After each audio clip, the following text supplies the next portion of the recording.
फिर से एक बार नीट की परीक्षा में गड़बड़ी सामने आई। हर साल कुछ ना कुछ अलग देखने को मिलता है। 17 लाख 18 लाख बच्चे जिस परीक्षा में अपेयर करते हैं वहाँ थोड़ी बहुत ह्यूमन एरर होना या गलती होना लाजमी होता है, लेकिन इस गलती का खामियाजा कहीं ना कहीं छात्रों को भरना पड़ता है। इस बार भी कुछ ऐसा ही हुआ। क्या होगा नीट यूजी का एलिजिबिलिटी कट ऑफ और किस नंबर पर मिलेगा गवर्नमेंट कॉलेज? नमस्कार दोस्तों, स्वागत है आप सबका मेरे यूट्यूब चैनल पर। मैं हूं डॉक्टर शाह। जी हाँ, दो गड़बड़ियाँ इस बार अभी तक जो कि उजागर हुई है नीट यूजी की परीक्षा में। पहली कि कुछ सेंटर में कुछ बच्चे ऐसे थे जिनके अगेंस्ट में कोई दूसरे बच्चे बैठकर एग्ज़ाम दे रहे थे। ऐसी गड़बड़ी सामने आई हैं, लेकिन हालांकि अच्छी बात यह है कि वो जो दूसरे बच्चे जो बैठकर दूसरे बच्चों के अगेंस्ट में एग्ज़ाम दे रहे थे वो पकड़ा गए। ऐसे 8 लोगों को पकड़ा गया है। एक न्यूज़पेपर के माध्यम से, ब्लॉग के माध्यम से ये जानकारी हमें प्राप्त हुई है। दूसरा, एक किसी सेंटर में आपको जैसे कि पता होगा कि नीट की जो परीक्षा है अलग अलग भाषाओं में कंडक्ट की जाती है। वैसे ही एक सेंटर में एक बच्चे ने, हिंदी मीडियम का बच्चा था और उसने हिंदी माध्यम में अपनी नीट की परीक्षा का चयन किया था, लेकिन उसे अंग्रेजी माध्यम का पेपर दे दिया गया। इस वजह से उसे पेपर वो दे नहीं पाया। काफ़ी बार बच्चे ने बोला, रिक्वेस्ट किया, तो हमेशा जो वहाँ के इन्विजिलेटर थे, जो वहाँ के इंचार्ज थे, उन्होंने कहा कि जल्दी आपका पेपर बदल दिया जाएगा। और ऐसा होते समय पूरा निकल गया। आखिर तक उनका पेपर नहीं बदला गया। परीक्षा खत्म हो गई, उनके एडमिट कार्ड सबमिट हो गए और वो बच्चे इस परीक्षा में कामयाबी नहीं पा पाएंगे। इसकी जानकारी उन्होंने जब प्रिंसिपल को देना चाही तो उनके द्वारा प्रिंसिपल ने उन पेरेंट्स से मिलने से इनकार कर दिया। अब देखते हैं ये मैटर कोर्ट में जाता है या क्या होता है। पिछली बार भी इसी तरीके का मैटर सामने आया था जिसमें कोर्ट का दखल अंदाजी देनी पड़ी थी कोर्ट को, और उसके बाद कहीं ना कहीं छात्रों को इसका रिलीफ दिया गया था। तो देखते हैं इस बार क्या होता है इस मैटर पे। 2 मैटर अभी तक नीट की परीक्षा में उजागर हुए हैं। आइए जानते हैं कि क्या होगा नीट यूजी 2022 का कट ऑफ। देखिए, हर बार जो नंबर ऑफ स्टूडेंट्स हैं वो बढ़ते जा रहे हैं। इस बार भी 1 लाख से ऊपर बच्चे, इस बार 2 लाख बच्चे करीब इस परीक्षा में पढ़े हैं। तो कहीं ना कहीं इसका असर आपका हायर साइड कट ऑफ और लोअर एलिजिबिलिटी मार्क्स दोनों में बहुत ज़्यादा असर पड़ता है। अगर मैं आपको ट्रेंड की बात करूँ तो 2017 से 19 तक की अगर मैं सिर्फ हायर साइड मार्क्स की बात करूं, मतलब जिस नंबर पर आपको गवर्नमेंट कॉलेज अलॉट हुआ था वो बच्चे 600 से नीचे नंबर में आपको गवर्नमेंट कॉलेज मिलते आ रहा था। लेकिन लास्ट 2 साल से ये देखा जा रहा है कि 600 प्लस नंबर लाने पर ही आपको गवर्नमेंट कॉलेज प्राप्त होगा।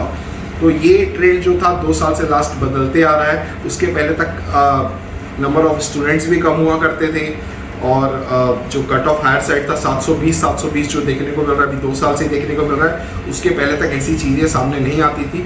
लेकिन ये 2 साल से कुछ ट्रेंड में अलग परिवर्तन हमें देखने को मिल रहा है। तो इसका असर सारा आपके जो बच्चे अच्छे मार्क्स लाते हैं, जो बच्चे 580 590 तक पहुंच जाते हैं, उनको ये इसका खामियाजा भुगतना पड़ता है। एक बात और आपको बता दूं कि 5th राउंड पिछली बार क्योंकि गवर्नमेंट ने अपनी पॉलिसी, एमसीसी ने अपनी पॉलिसी चेंज की थी कि जो पहले तक क्या ये हुआ करता था 2 राउंड के बाद सारी सीटें स्टेट को चली जाती थी, लेकिन लास्ट ईयर उन्होंने अपनी पॉलिसी में परिवर्तन किया। ऐसे 5 राउंड 6 राउंड तक कंडक्ट कर दिए गए, क्योंकि एमसीसी ने क्लियर कहा था कि जो AIQ की 15% की सीटें हैं उनकी काउंसलिंग वो स्वयं करेगा, वो सीटें राज्य के पास वापस नहीं जाएंगी। इस निर्णय के पीछे कई सीटें भी खाली रह गई थी।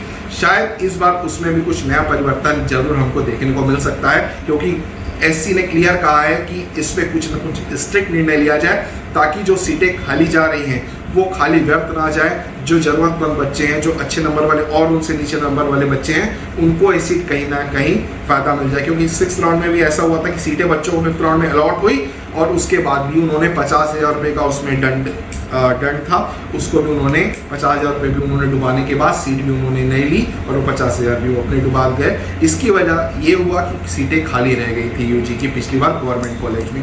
देखते हैं इस बार उसमें क्या आएगा।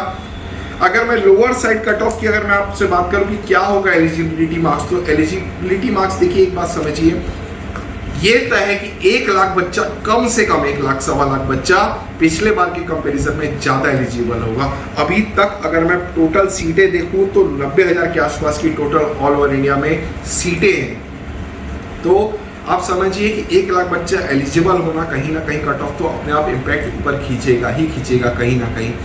दूसरी बात, अभी तक जितने भी स्टूडेंट्स हमारे पास आ रहे हैं लगभग सब 500 प्लस वाले ही हमें ज़्यादा बच्चे मिल रहे हैं कि इनके 500 प्लस मार्क्स आ रहे हैं। तो इससे ये भी समझ में आता है कि कट ऑफ कहीं ना कहीं उछालना लाजमी है।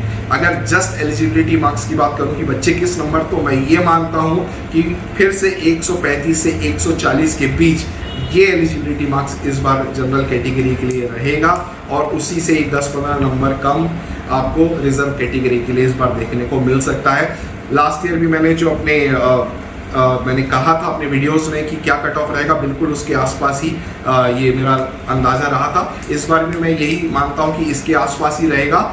एक और चीज़ इस बार जो आपके कट ऑफ जो हायर साइड मार्क्स है उसको इम्पैक्ट कर सकती है वो है एनएमसी बिल। एनएमसी बिल के बारे में मैंने अपने पिछले वीडियो में आप लोगों को जानकारी दी है कि 50% सीटों पे प्राइवेट कॉलेज की सीटों पे सरकारी फीसेस लगेंगी और 50% सीटों पे आपकी कॉलेज के पास अधिकार या जो भी स्टेट बॉडी होगी, वैसे तो फीस विनिमय समिति होती है हर राज्य की, या तो वो तय करेगी। अब देखते हैं कि ये कितना लागू हो पाता है। पीजी के लिए इस मुद्दे पर गवर्नमेंट ने अपना डायरेक्शन दे दिया है, गवर्नमेंट इस मैटर को आगे ले जा चुकी है। यूजी पे देखते हैं कहाँ तक ये इम्पैक्ट करता है, क्या एनएमसी बिल 100% इस साल लागू हो पाएगा या नहीं।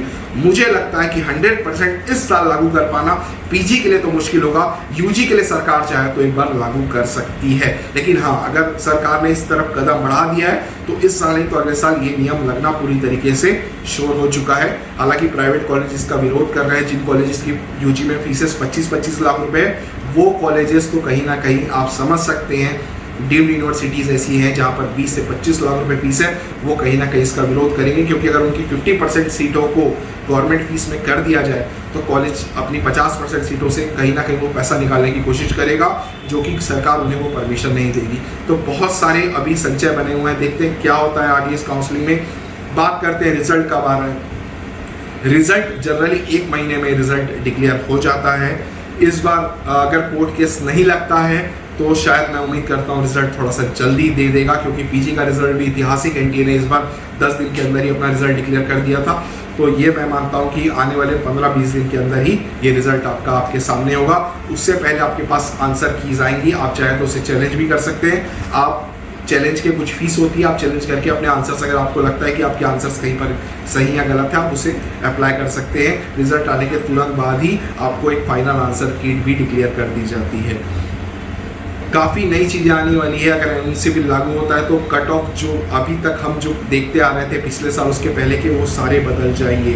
देखिए मैं आपको एक चीज़ बता दूं, लास्ट ईयर का जो ट्रेंड था, फर्स्ट राउंड का कट ऑफ लोअर था, सेकेंड राउंड का हाई था, थर्ड राउंड का हाई था। लेकिन उसके पहले वर्ष तक क्या होता था, फर्स्ट राउंड का कट ऑफ हाई होता था, सेकेंड राउंड लो लो लो, ये ट्रेंड चला करता था। आप उठा के पूरा रिकॉर्ड चेक कर लीजिए। सिर्फ पिछली बार ऐसा हुआ कि फर्स्ट राउंड का कट ऑफ लो था और सेकेंड राउंड का कट ऑफ सीधा बढ़ गया था। तो आप पुराने रिकॉर्ड्स या पुरानी चीज़ों को आप जरूर एग्जाम्पल के तौर पर ले सकते हैं, लेकिन उसके आधार पर आप ये सोच लें कि आप अपनी पूरी काउंसलिंग कर लें, तो ये आपका गलत निर्णय है। बिल्कुल ऐसा मत करिएगा। मैं हमेशा लोगों से हमेशा ये कहता हूँ कि आप किसी ना किसी कंसल्टेंट की हेल्प ले लीजिए। हेल्प इसलिए लीजिए कि कंसल्टेंट कहीं ना कहीं आपको एक अच्छी इन्फॉर्मेशन देगा, कॉलेज की इन्फॉर्मेशन अच्छी देगा, सारी काउंसलिंग प्रक्रिया की इन्फॉर्मेशन देगा, सीट मैट्रिक्स के बारे में आपको जानकारी देगा। हर वो छोटी चीज़ जो आप तक नहीं पहुंच पाती है वो एक कंसल्टेंट शायद आपको दे पाएगा।